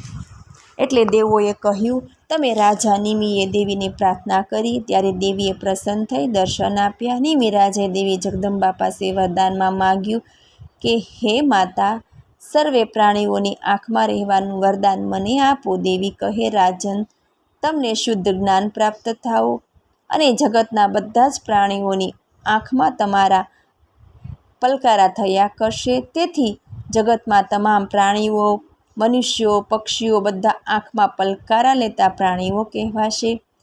ત્યાર પછી સ્થૂળ થઈ ગયેલા નિમિના શરીરથી કોઈ રાજપુત્ર એવો બાળક ઉત્પન્ન થાય એવી કલ્પના કરી. તેના શરીરે કષ્ટ મૂકી તેનું બ્રાહ્મણોએ મંથન કર્યું અને મંત્રોચ્ચાર કરતા યજ્ઞ કાર્ય પણ ચાલુ રાખ્યું. આમ બ્રાહ્મણો દ્વારા ચરણી મંથન કરવાથી એક સર્વાંગ સુંદર અને સર્વગુણયુક્ત એક બાળક ઉત્પન્ન થયો. આમ ચરણી મંથનમાંથી ઉત્પન્ન થયેલો તે મિથિ અને નિમિ રાજાના શરીરમાંથી નીકળ્યા હોય તે નિમિ પુત્ર થયો. આથી પુત્રથી ઉત્પન્ન થયેલા બાળક જનક નામથી પ્રખ્યાત થયા. આ જનકે ત્યાર પછી ગંગા કિનારે એક સુંદર નગર વસાવ્યું. એ જનકપુરી અથવા તો મિથિલા નગરના નામે પ્રખ્યાત થયું. અને આ વંશમાં જે રાજા ઉત્પન્ન થયા તે રાજાઓ વિદેહી તરીકે લોકમાં ઓળખવા લાગ્યા. રાજન નિમિત્તે આ ઉત્તમ કથાનું મેં વર્ણન કર્યું. તમને શ્રાપવશ વિદેહ થઈ જવું પડ્યું તેનું વિસ્તારપૂર્વક મેં તમને કહી સંભળાવ્યું. રાજા જન્મેજય વ્યાસજીને પૂછ્યું, ભગવાન વશિષ્ઠજી બ્રાહ્મણ હતા, રાજા નિમિના ગુરુ પણ હતા અને વળી નિમિ રાજાએ પોતાના યજ્ઞના તમને પુરોહિત સ્થાપ્યા હતા, તો પછી નિમિ રાજાએ તમને શાપ કેમ આપ્યો? વશિષ્ઠજીને ક્ષમા કેમ કરી શક્યા નહીં? વ્યાસજી કહે, રાજન, અજિતેન્દ્રિય વ્યક્તિથી ક્ષમાની અપેક્ષા રાખવી કઠણ છે. વશિષ્ઠજી તો બ્રહ્માજીના પુત્ર હતા, વળી વેદ જ્ઞાની અને તપસ્વી હતા. તેમ છતાં પણ 3 ગુણોથી પ્રભાવિત થયેલા, તો પછી મૃત્યુલોકના સામાન્ય જનની તો વાત જ ક્યાં કરવી? એટલા માટે હે રાજન, વિદ્યા, જ્ઞાન, તપના તેજ તથા યોગના અભ્યાસ વગર કામ, ક્રોધ, લોભ, મોહથી શત્રુઓનો નાશ ક્યારેય નથી થતો. રાજન, આ ત્રણેયની લોકોની ઉત્પત્તિ કારણ પણ અહંકાર જ છે. આ કામ, ક્રોધ ઇત્યાદિ અનિષ્ટો માણસના ચિત્તથી જ થાય છે. જ્યારે માણસનું મન તેના વશ હોય ત્યારે આવા વિકારો ઉત્પન્ન થતા નથી.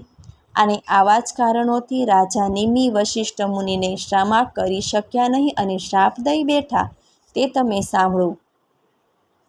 પૂર્વે શુક્રાચાર્ય જે રાજા યયાતિને તમે વૃદ્ધ થઈ જાઓ એવો શ્રાપ આપ્યો. રાજા યયાતિએ શાપનો સ્વીકાર કરી લીધો અને વૃદ્ધત્વ અપનાવ્યું. રાજન, શાંત ચિત્તે રાજાઓ પણ હોય અને કઈ રાજા ઉગ્ર હોય, આમ એક સરખા સ્વભાવવાળા કોઈ હોતા નથી.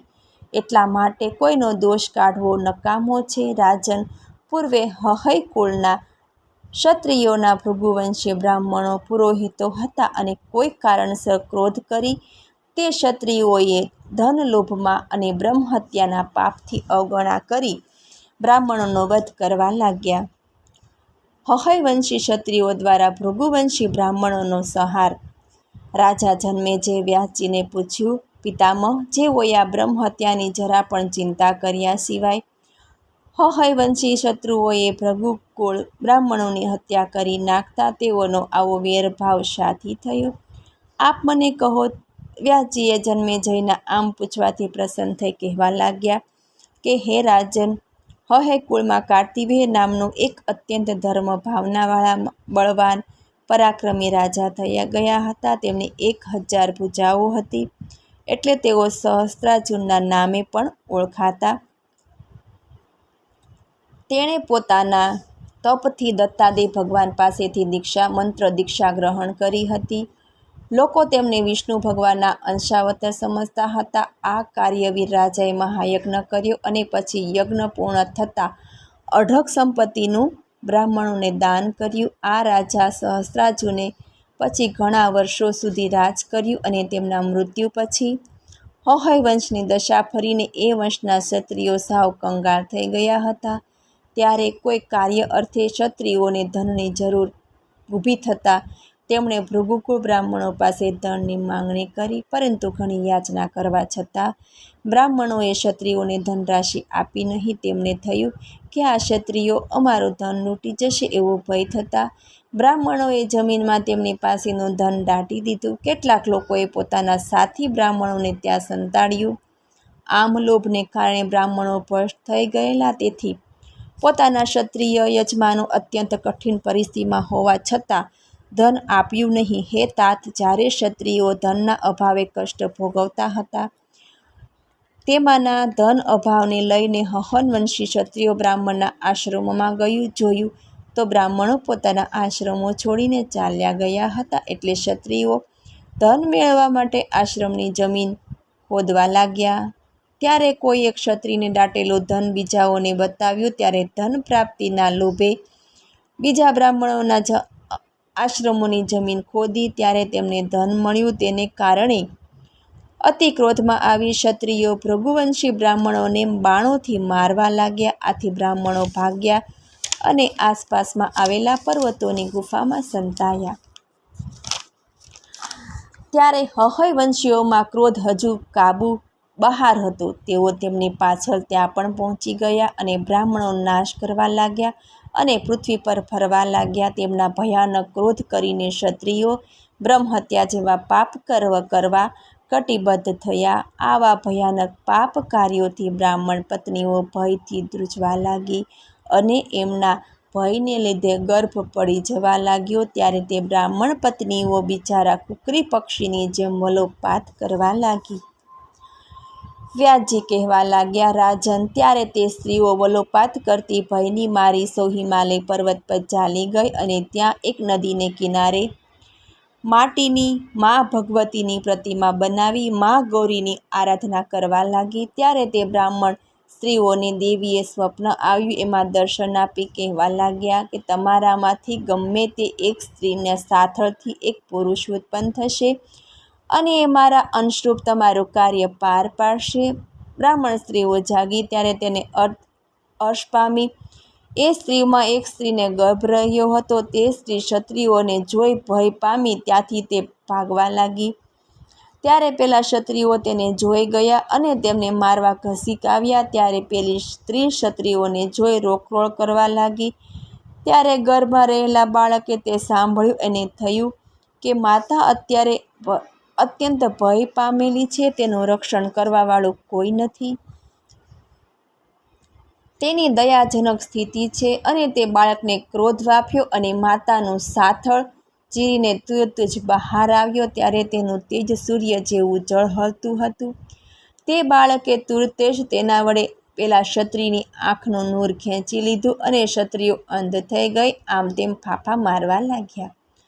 તેમ થયું આ બ્રાહ્મણ સ્ત્રી ધર્માભાવી સતી સ્ત્રી હોય એમ લાગે છે એવું વિચારી તે અંધ થયેલા ક્ષત્રિયો પેલી બ્રાહ્મણ સ્ત્રી પાસે જઈ કહેવા લાગ્યા, માતા, અમે અજ્ઞાની આપને સમજી શક્યા નહીં, અમને ક્ષમા કરો, આપ અમા પર પ્રસન્ન થાઓ, અમે અત્યારથી જ આવું નિંદનીય કાર્ય નહીં કરીએ અને અમે ભાર્ગવો સાથે વેર નહીં રાખીએ. ક્ષત્રિયોની આવી વાત સાંભળી પેલી સ્ત્રી કહેવા લાગી, ક્ષત્રિયો, તમને આ બાળકે દ્રષ્ટહીન કર્યો છે. આ બાળક મારી જાંઘમાંથી ઉત્પન્ન થયો છે અને તમે જ્યારે નિર્દોષ એવા ધર્માત્મા તપસ્વી ભૃગી ઋષિ બ્રાહ્મણોનો વધ કરી રહ્યા હતા ત્યારે આ બાળક મારા ગર્ભમાં રહ્યો હતો. એણે 100 વર્ષથી મારા ગર્ભમાં હતો.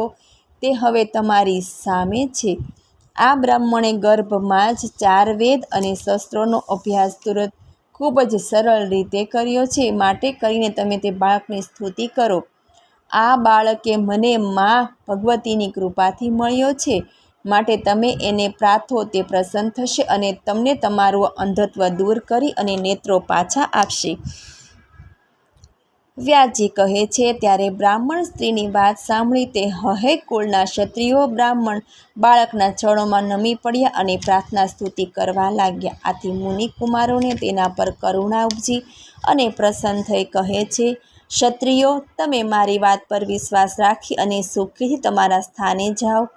વિધિ નિર્માણ કાંઈ થવાનું હશે તે થશે. બાળકના કહેવાથી ક્ષત્રિયો તેમના ઘેરે ગયા. મુનિકુમારના પ્રભાવે તેમની આંખોથી તેઓ જોવા લાગ્યા. હહૈ કુળનો ઇતિહાસ. વિષ્ણુનો લક્ષ્મીને શ્રાપ. વ્યાસજી કહે, રાજન, હવે હું તમને હૈની ઉત્પત્તિનો ઇતિહાસ કહું છું, તે તમે સાંભળો. એક સમયે લીલા કરવાને લઈને વિષ્ણુ ભગવાને લક્ષ્મીજીને ઘોડી લઈ જાઓ એવું ઘોડી થઈ જાઓ એવો શ્રાપ આપ્યો. રાજન, ભગવાનની બધી જ લીલાઓમાં રહસ્ય હોય છે. એ તો એ લીલા કરનાર જ જાણી શકે. શ્રાપ મળવાથી લક્ષ્મીજી અત્યંત દુઃખી થયા અને તેમ છતાં ભગવાને નમસ્કાર કરી તેમની આજ્ઞાથી મૃત્યુલેખમાં જ્યાં સૂર્યપત્નીએ જ્યાં અતિ કઠિન તપ કર્યું તે શૂર્પાક્ષર નામના સ્થાનમાં ઉત્તર તટ પર સમસા અને યમુના નદીના સુંદર સંગમ સ્થળે જ્યાં સર્વ મનોરથને પૂર્ણ કરવાવાળું અતિ સુંદર વન એ સ્થાનને સુશોભિત કરતું હતું. ત્યાં લક્ષ્મીજી ઘોડીનું રૂપ લઈ રહેવા લાગ્યા અને ત્રિશૂળ કાઢી ભગવાન શંકરનું તપ કરવા લાગ્યા. તેમની અર્ધાંગીની ગૌરી છે. કપૂર સમાન તેમનું ગૌર શરીર છે. તેમનો કંઠ લીલો છે. તેમના 5 મુખ અને 10 ભુજાઓ છે. શરીરે વ્યાધાંબર ધારણ કરેલી છે. એવા ભગવાન શિવજીના ધ્યાનમાં લક્ષ્મીજી મગ્ન થઈ ગયા અને અતિ કઠિન તપ કરવા લાગ્યા. દેવોના 1000 વર્ષ સુધી તેઓએ તપ કર્યું. ત્યારે ત્રિનેત્રધારી ભગવાન શંકર પ્રસન્ન થઈ કહેવા લાગ્યા કે, હે દેવી જગદંબા, તમે શા માટે તપ કરો છો? તમારા પતિ શ્રીહરિને છોડી તમે મારું તપ કેમ કરી રહ્યા છો?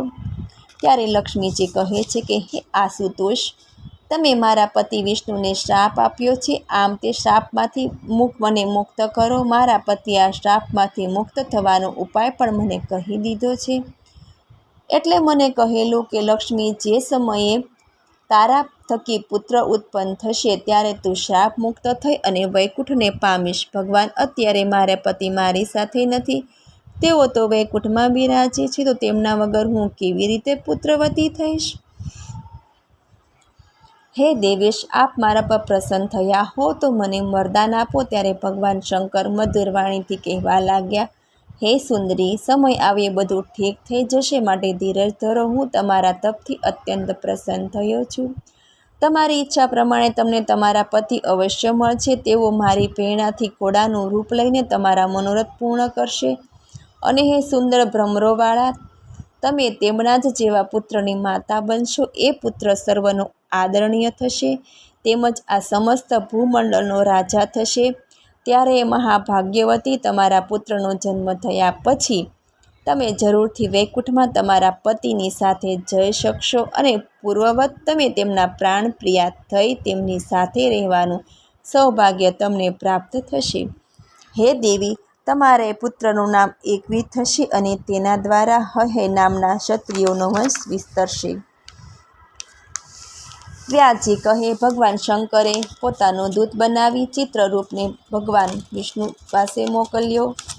ચિત્રરૂપે ભગવાન શ્રી હરિને કહ્યું, પ્રભુ, આપના પતિ લક્ષ્મીજી તમસા અને યમુનાના સંગમ તટે ઘોડીના રૂપે પધાર્યા છે અને શિવજીએ મને તમારી પાસે મોકલ્યો છે. કહ્યું કે શ્રી હરિને ત્યાં જા અને લક્ષ્મીજીની મનોકામના પૂર્ણ કરે.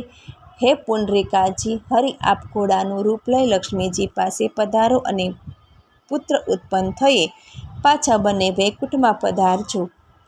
હે રાજન, ચિત્રરૂપની પાસેથી વાત જાણી શ્રી હરિ ઘોડા રૂપે લક્ષ્મીજી પાસે આવ્યા અને ત્યાં ભગવાન વિષ્ણુ અને લક્ષ્મીજીનું મિલન થયું. તેના પ્રતાપે એક સુંદર પુત્રને લક્ષ્મીજીએ જન્મ આપ્યો.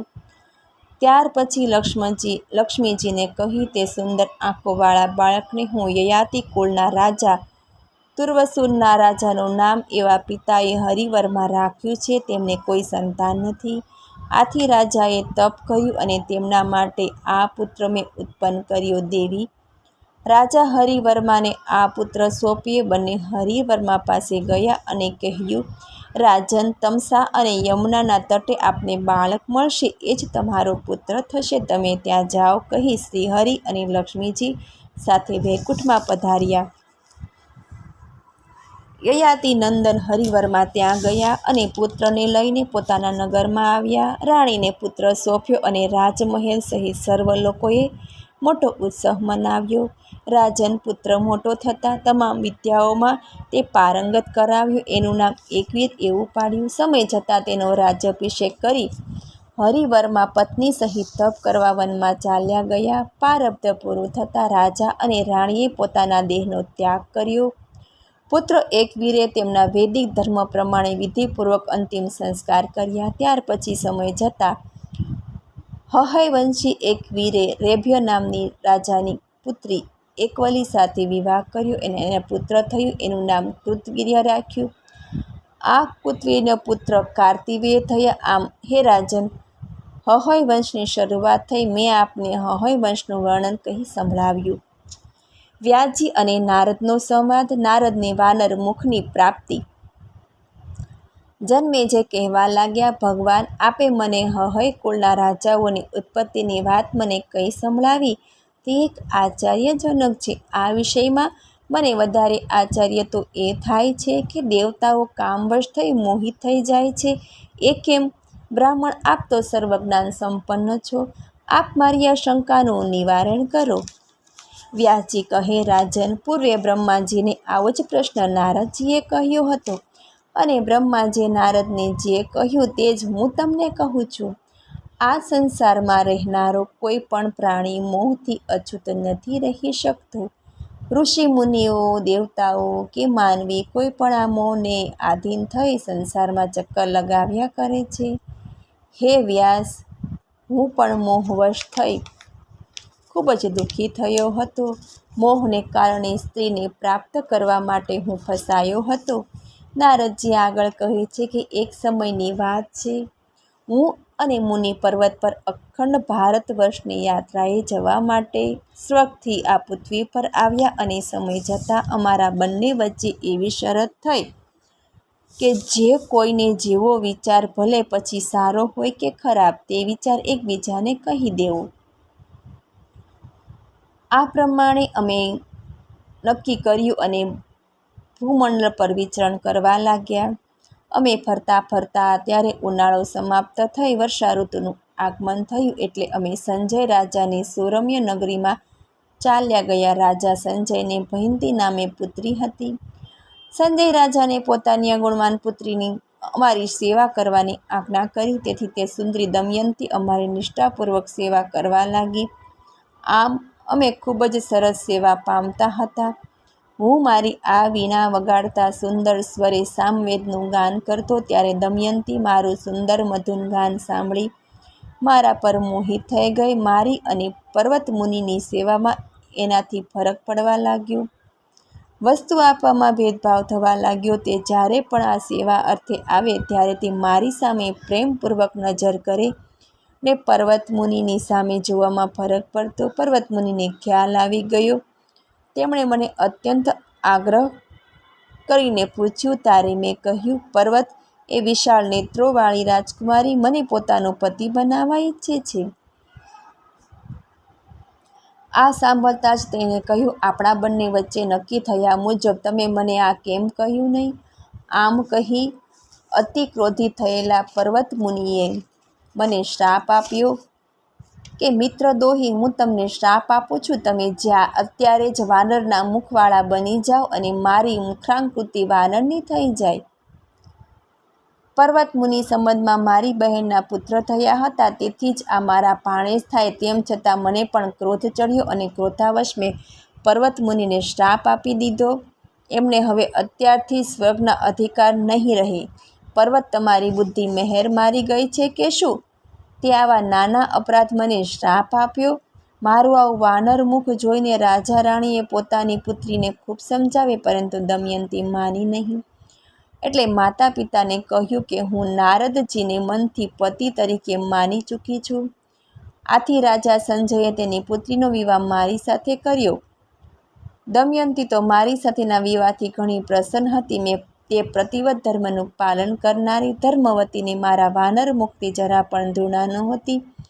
પરંતુ તેણે મને દુઃખી થતાં જોયું અને ધર્મવતી સ્ત્રીએ માતા જગદંબા ભવાનીની આરાધના કરી. તેના પ્રભાવે એક દિવસ ચાલી ગયેલા એ પર્વત મુનિ પાછા આવ્યા અને દુઃખી થતાં બોલ્યા, મેં ક્રોધવશ આપને શ્રાપ આપ્યો તે હું પાછો લઉં છું. કહેતાં જ મારું સુંદર મુખ મને પાછું મળ્યું.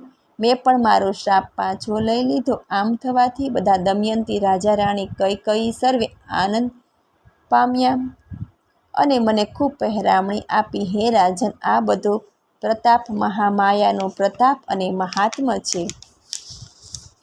નારદજીની ઈચ્છાથી વિષ્ણુ ભગવાને માયાનો પ્રભાવ બતાવ્યો. નારદજી કહે કે હે મુનિવર, એક સમયે હું અદ્ભુત કર્મો કરવાવાળો ભગવાન વિષ્ણુના દર્શન કરવાને માટે વિષ્ણુ લોકમાં ગયો. ભગવાન વિષ્ણુના મને તે શ્વેતદીપમાં દર્શન થયા. લક્ષ્મીજી પણ ત્યાં બિરાજમાન હતા, પરંતુ મને જોતાં જ તેઓ ત્યાંથી ચાલ્યા ગયા. ત્યારે મેં ભગવાનને પૂછ્યું કે હે પ્રભુ, મને જોતાં લક્ષ્મીજી અહીંથી કેમ ચાલ્યા ગયા? ભગવાન, હું તો તપસ્વી છું અને મેં મારી ઇન્દ્રિયને વશ કરી લીધી છે. ક્રોધ ઉપર મારો સંપૂર્ણ કાબૂ છે, તેથી માયાનો પ્રભાવ મને ચલાયમાન નથી કરી શકતો. મારા આવા અહંકારયુક્ત વચન સાંભળી વિષ્ણુ ભગવાને હસવું આવી કહેવા લાગ્યું, નારદ, હવે આવી બધી વાત કરવી નહીં. સનકાદિક મુનિઓ માયાને જીતી શકતા નથી, તમે વળી કોણ? હે નારદ, કામ પણ માયાનું જ સ્વરૂપ છે. તે માયા ધર્માત્મા પુરુષના મનમાં પણ શોભ ઉત્પન્ન કરે છે. નારદજીએ શ્રીહરિને કહ્યું, પ્રભુ, માયાનું સ્વરૂપ કેવું છે અને તે ક્યાં અને કોના આધારે રહે છે તે મને કહો. મારે માયાનો અનુભવ કરવો છે અને તેને જોવા જાણવાની મને ઘણી જ ઈચ્છા છે. નારદજીની વાત સાંભળી શ્રીહરિએ કહ્યું, જો એમ જ હોય તો ચાલો હમણાં જ આપણે ગરુડ પર બેસી આપણે બીજા લોકમાં જઈએ. હું તમને ત્યાં માયાના દર્શન કરાવીશ. ભગવાન અને નારદ ગરુડ પર સવાર થયા અને ઉપડ્યા. ધરતીની લીલા જોતા જોતા અને નગરો, સરોવરો, પહાડો, નદીઓ, ગામો, ઋષિઓ, આશ્રમો ઉપરથી ગરુડ ઉડતા હતા અને હું જોતો હતો. ત્યારે એક સુંદર કાન્યકુબ્જ નગર પાસે પહોંચ્યા. ત્યાં એક સુંદર સ્વચ્છ જળાશય હતું. હજારો કમળો તેમાં ખીલેલા હતા. ભગવાન શ્રીહરિએ મારી તર્જની આંગળી પકડી લીધી. પછી કહેવા લાગ્યા, નારદ, સર્વપ્રથમ તમે સરોવરમાં સ્નાન કરી પછી આ સુંદર એવા નગરમાં જઈશું. હું અહીંયા બેઠો છું એમ કહી મારી વીણા અને મૃગચમ લઈ કહ્યું, પહેલાં તમે સ્નાન કરી લો. એટલે હું તે સરોવરના જળમાં સ્નાન કરવા ઉતર્યો અને જેવી મેં ડૂબકી મારી કે પુરુષમાંથી સ્ત્રી બની ગયો અને સ્ત્રી રૂપે સમય પસાર કરવા લાગ્યો. ત્યારે ભગવાન અને મૃગચમ લઈ પોતાના ધામમાં ચાલી ગયા અને હું સ્ત્રી રૂપે વિચાર કરતો હતો. મારી નારદના શરીરની બધી સદીઓ વિસરાઈ ગઈ. મને માત્ર હું સ્ત્રી જ છું એવું લાગ્યા કરતું. તેવામાં એક સાક્ષાત કામદેવ જેવો પુરુષ મારી સામે ઊભો. તે એક તાલધ્વજ નામે રાજા હતો. તેણે મારી સામે આવીને પૂછ્યું કે કલ્યાણી, તમે કોણ છો? ક્યાંથી આવો છો? તમારા માતા પિતા કોણ છે? તારો શું વિચાર છે? તું મારા જેવા શ્રેષ્ઠ પતિને પ્રાપ્ત કરીને મનવાંછિત ભોગોને ભોગવી શકે છે? ત્યારે હે રાજન, આપ તો ધર્માત્મા પુરુષ છો, હું આપને આધીન છું, કારણ કે મારે કોઈ માતા નથી, કોઈ પિતા નથી તથા મારું નિવાસસ્થાન પણ નથી. ત્યારે મારું કહેવું સાંભળી રાજા તાલધ્વજને મને પાલખીમાં બેસાડી તેમના ઘરે લઈ ગયા અને શુભ ઘડી શુભ મુહૂર્તે મારી સાથે અગ્નિની સાક્ષી વિવાહ કરી લીધા. ત્યારે તાલધ્વજ રાજાએ મારું નામ સૌભાગ્ય સુંદરી એવું રાખ્યું અને પછી રાજા અને હું પૂરો સમય ક્રીડામાં સમય પસાર જ કરવા લાગ્યા.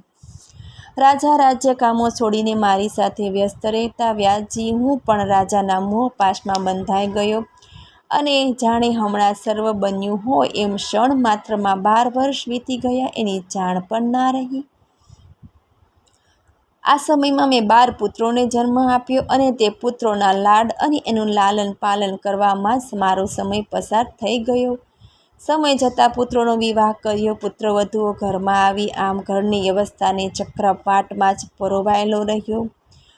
પૂર્વે શરીરની સ્મૃતિને શાસ્ત્રોનું જ્ઞાન તો ભૂલાઈ ચૂક્યું હતું, પરંતુ મને તો એમ જ હતું કે હું ખૂબ જ સુંદર સ્ત્રી છું, પતિવ્રતા ધર્મ પાળનારી નારી અને 12 પુત્રોની માતા છું. બસ ત્યારે કોઈ એક રાજાનો રાજા નગર પર ચડી આવ્યો અને તેથી યુદ્ધ થયું. યુદ્ધમાં મારા પુત્રો અને પૌત્રોને તેમણે મારી નાખ્યા. યુદ્ધભૂમિમાં હું તેમના મૃતદેહો જોઈને કલ્પાત કરી રહી હતી. ત્યારે ભગવાન એક વૃદ્ધ બ્રાહ્મણના રૂપે ભગવાન વિષ્ણુ મારી પાસે આવ્યા અને મને કહેવા લાગ્યા કે હે સુંદર સ્ત્રી, તું કલ્પાત કરવાનું છોડી દે, તારા પુત્ર પૌત્રોને તિલાંજલિ આપવા માટે આ સરોવરમાં સ્નાન કર. એટલે હું રાજા સાથે વિષ્ણુ ભગવાનની પાછળ પાછળ ચાલવા લાગ્યા. ત્યારે ભગવાને એક સરોવર પાસે આવી તેમાં સ્નાન કરવા કહ્યું અને મેં તો સરોવરના જળમાં જ્યાં ડૂબકી મારી બહાર આવ્યો તો હું પૂર્વવત પુરુષના રૂપમાં આવી ગયો. ત્યારે ભગવાન વિષ્ણુ સરોવરને કિનારે મારી વીણા અને મૃગચમ લઈ બેઠા હતા. રાજા તાળધ્વજને ઘણું આશ્ચર્ય થયું અને મારી સ્મૃતિ પાછી આવી ગઈ. આમ જોઈને તાલધ્વજ કહેવા લાગ્યો, મારી સ્ત્રી ક્યાં ગઈ અને આ જગ્યાએ આ નારદ મુનિ ક્યાંથી આવી ગયા? અને વિલાપ કરવા લાગ્યા. ત્યારે પ્રભુએ કહ્યું કે રાજન, શોક કરવો નકામો છે, કાળની ગતિને કોઈ રોકી શક્યું નથી, માટે કહીને તમે સ્વસ્થ થઈ જાઓ અને સર્વનો ત્યાગ કરી વનમાં ચાલ્યા જાઓ. મનુષ્ય દેહ અતિ દુર્લભ છે, એટલે મનુષ્ય પોતાના આત્માનું કલ્યાણ કરવું જોઈએ. ભગવાનના વચનો સાંભળી રાજાને વૈરાગ ઉપજ્યો અને પુત્રને રાજ્ય કારોબાર સોંપી પોતે વનમાં ચાલ્યા ગયા. ત્યારે તેમને તત્વજ્ઞાન થયું. નારદજી કહે, રાજા તાલધ્વજના ગયા બાદ મેં શ્રીહરિને કહ્યું, પ્રભુ, આપે મારી સાથે ઠગાઈ કરી છે, પરંતુ માયાના સપાટ બળને હું સમજ્યો છું. પરંતુ પ્રભુ, સરોવરમાં જ્યારે મેં ડૂબકી લગાવી ત્યારે મારી સ્મૃતિ કેમ ચાલી ગઈ? હે નારદ, આ બધો માયાનો જ પ્રતાપ છે. મહામાયાની લીલાને કોઈ જાણી અને સમજી શક્યું નથી. હે નારદ, ભગવત શિવજી અને બ્રહ્મા પણ નહીં, ત્યારે મંદબુદ્ધિવાળો બીજો કોણ મનુષ્ય આ માયાની સૂક્ષ્મ લીલાને જાણી શકે? ત્યાર પછી ભગવાન શ્રી હરિ ગરુડ પર બેસી વૈકુંઠ ચાલ્યા ગયા અને હું મારા પિતાજી બ્રહ્માજી પાસે બ્રહ્મલોકમાં ગયા. ત્યારે મારા પિતાએ મને પૂછ્યું, મહાભાગ, તું ક્યાં ચાલ્યો ગયો હતો?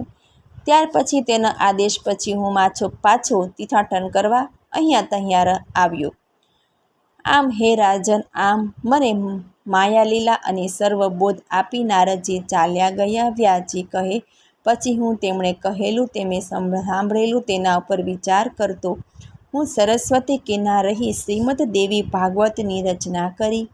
હે રાજન, મનુષ્યના તમામ સંચયોનો નાશ કરનારું, ઘણા બધા આખ્યાનોવાળું, વેદ પ્રમાણે આધારિત આ શ્રેષ્ઠ પુરાણ છે. મહાદેવી ભગવતી માયાને પોતાની સખી સહેલીની જેમ પોતાની સાથે રાખે છે, તેથી મહાદેવી માયાશ્વરી કહેવાય છે. હે રાજન, તેમનું ધ્યાન, પૂજન, પ્રાર્થના, સ્તુતિ, નમસ્કાર અને તેમનો જય જયકાર કરવામાં હંમેશા તત્પર રહેનારને મહાદેવી દયાળુ છે, એટલે તેને માયારહિત બનાવે છે. શ્રીમદ દેવી ભાગવતનો 6થો સ્કંદ સમાપ્ત. બોલો શ્રી મા જગદંબા અંબાની જય.